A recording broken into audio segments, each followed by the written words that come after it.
Yo, yo, yo, what is up, everybody? Chris here from Fake Sports News, back at it again with another video. Today I'm going to bring you guys a quick recap as to what happened during today's matches, that of course being day 2 of CDL Champs, as well as what you guys can expect going into today's matches year time, that of course being day 3 of CDL Champs, where we see our top 4. So looking back to our first matchup, we of course had the Toronto Ultra taking on the Dallas Empire. You guys know I was expecting the Ultra to get a 3-2 victory over the Empire, as you can see on the screen down below. But that didn't come to fruition. The Empire really came into play today, and they were the team that walked away with the 3-2 victory at the end of the series. But looking at the map one, that of course being a raid hardpoint, it was 250 to 183. And honestly, this was just the Shotzi and Vivid show. These guys were absolutely popping off. Shotzi had a 1.6 and Vivid had a 1.16. And when your sub duo is playing that well, I mean, you're going to get the win. On the other side, for the Toronto Ultra, their sub duo struggled mightily, and that's to blame for their loss. Kleenex had a 0.5 and Vance had a 0.8. And then Insight had a 1.3 and Cammy also had a 1.3.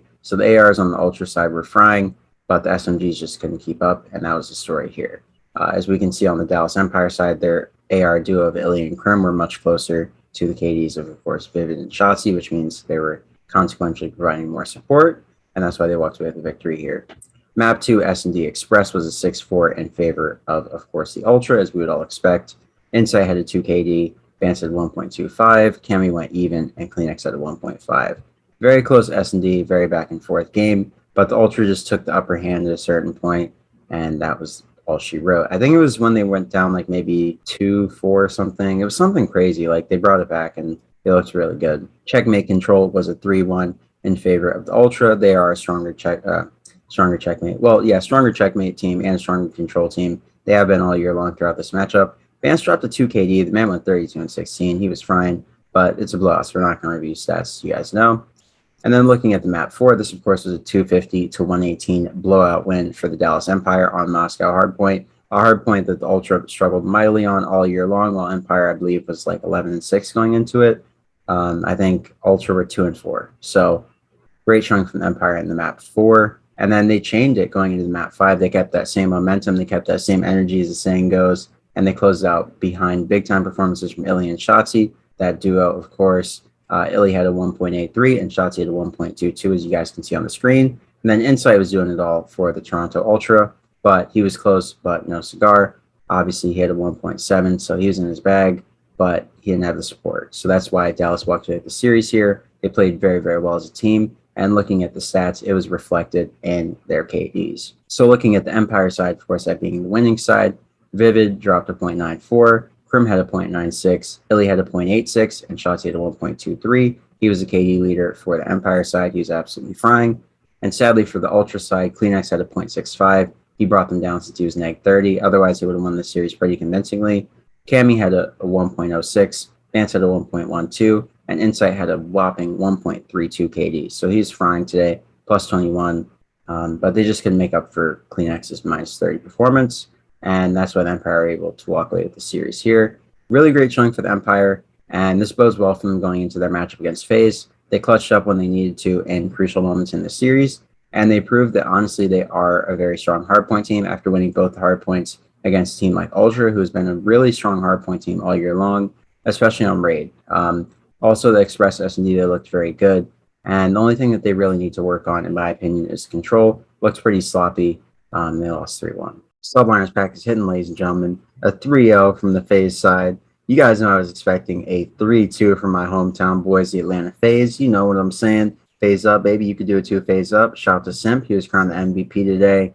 You guys know I thought Beezy would be the MVP for the season. But it went to Simp, and nobody more deserving, obviously. Now let's get right into the series. Looking at the game 1, that of course being Raid Hardpoint, it was a blowout win for Faze. They won 250-149 behind a doubly strong performance from Abizi and Cell. I'm sorry, Cell and Simp. Simp had a 1.6, as did Cell. And on the MYSL side, the only player positive was Clay with a 1.06. Looking at the Miami S&D, that of course being a 6-3 in favor of Faze. RC's was in his bag. He had a 2.2, and Cell and Simp were even, or they were they were even. And then the Abizi was neg 1. And then on the subliner side, the only player positive was Hydra. He had a 1.33, and everybody else was neg or even. Then looking at the Gary control, that of course being the map 3, this is where Faze closed it out. It was a 3-0 smoke show. Submarine's pack hidden a show. And looking at the stats, of course, RC's had a 1.27, BZ had a 1.92, Cell had a 1.17, and Simp had a 1.08. So you guys know I'm not going to flash this on the screen. It was a smoke show, but I will flash this on the screen. That, of course, being the series stats. I don't know why I said it so weird, but looking at it, RC's had a 1.13, a BZ had a matching 1.13, Cell had a 1.33, and Simp had a 1.32. So looking at the pairings, it's like Cell and Simp had the same KDs, and then Abizi and RC had the same KDs, which means that Faze was like really playing a weird level of just like synergetic and like matched up COD. I mean, it's really cool to see for me. I'm a fan, but yeah, they're looking lights out, and I think honestly in the Empire series tomorrow it's going to be an absolute banger. But I think Faze walk away with it. They gotta get to P5. They gotta get to P5. You're good. Let's go. Let's go. No. No. No. No. Yeah, so Pain, you guys saw in the little clip that I showed you from my actual reaction to the match, watching it live. I mean, it just wasn't a good time. Map 4 is not a good time, and sucks to see it. I mean, Optic, they bowed out here, 6th place, 5th through 6th place at Champs. This is just sad. It's just really sad. This is not World War II bad, but it's really sad to see. They had a great season. They were top 4 team all year long, consistently in terms of major placings and just their overall standings.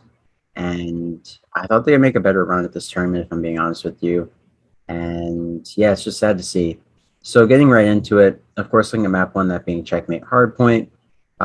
Optic, of course, lost his 250 to 176 behind a strong performance from Cammy, who dropped to 1.5. Sadly for Optic, the only player that was performing really well was Envoy. He had a 1.2, and then Dashy followed him up with a 1.04. And then in the map 2, Moscow S&D, Optic lost this as well. Ultra took it 6-3. Scump was playing essentially just him and Dashy, and then everyone on Ultra was frying. Kleenex had a 2 KD, and you know they put him to bed there. Then on the raid control, Optic brought it back in an incredible show of composure. They lost round, I believe, 3 it was. Pretty embarrassingly, they had like 4 respawns to Toronto's 20. Then they bring it back the next round, and they win the round 5 to stay alive. Incredible out of them. Great composure, and definitely one of the all-time champs moments from this weekend. Looking at the map 4, I mean, this is just painful, right? Scump had a 1.8. He went on a 10 spree at one point. The guy's dropping to 27 and 15. Forma had a 1.25. Jashi had a 1.26. And then you have Envoy with a 0.64. They just couldn't pull it together at the last minute. And no one on Toronto even went positive. The best you had for them was Cammy with an even KD. But they just played really smart, and they got kills in the proper context, right? Towards the end of the game, they just clutched up. They held rotations really well, and that's why they won the series ultimately.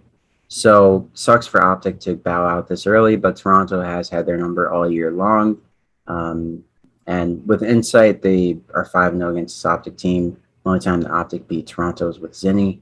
So hate to see it, but yeah, I mean, valiant effort from Optic. They played very well at this tournament. They played Florida very well, but they just came up against the second best team in the season, and they lost to them. So very typical effort out of them. Hopefully this isn't the last that we see of the 4 players on Optic, but I just don't think this core roster works anymore, and I think some of these happen in the offseason, but that's another topic for another video.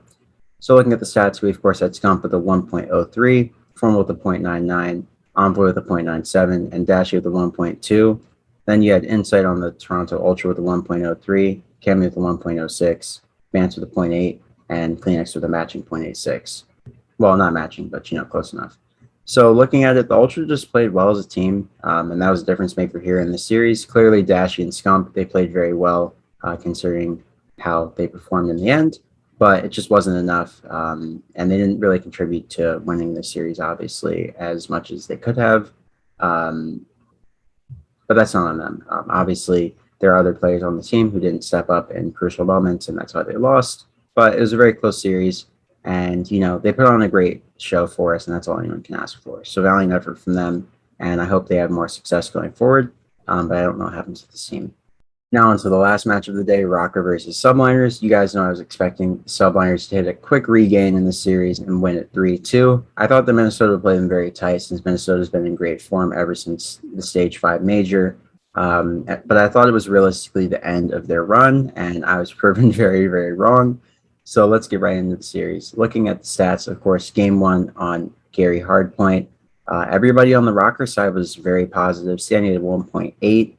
Major had a 1.6, Priest had a 1.5, and Attach had a 1.46. So they were just frying. You could say that this is New York, losing full or whatever, but, Rokkr came to play and they played very well.